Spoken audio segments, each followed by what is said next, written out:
In today's video, I'm going to teach you how to add anchor links in Mailchimp. Anchor links let readers jump to a specific section of your email, which is perfect for longer newsletters with a table of contents or quick navigation.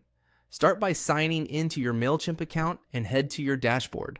From there, open the campaigns area to see your list of campaigns. Find the campaign you want to update and click edit so you can make changes.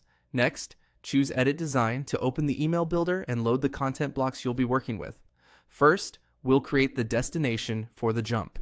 Inside the content block where you want readers to land, select and highlight the exact text that marks the start of that section. This could be a heading like upcoming events or pricing. With that text highlighted, look for the option labeled Add Anchor in the editor toolbar and click it. You'll be prompted to type an anchor name. Keep it short and unique.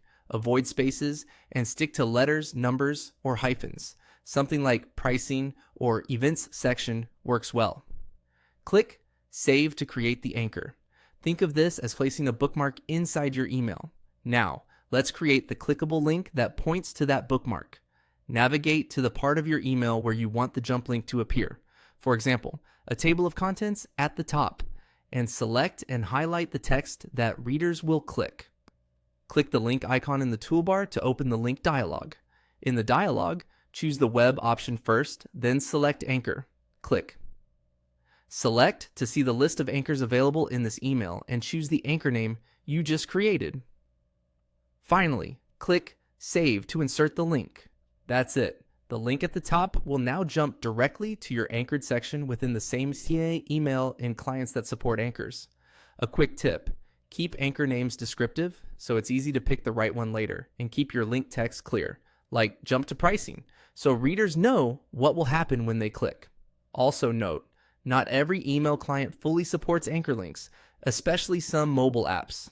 Even so, many desktop clients and web-based readers do, and this technique can greatly improve navigation for those subscribers. You've successfully added anchor links in Mailchimp by creating a target anchor, then linking to it from another part of your email. Use this approach to streamline long messages and help your audience find what they need faster.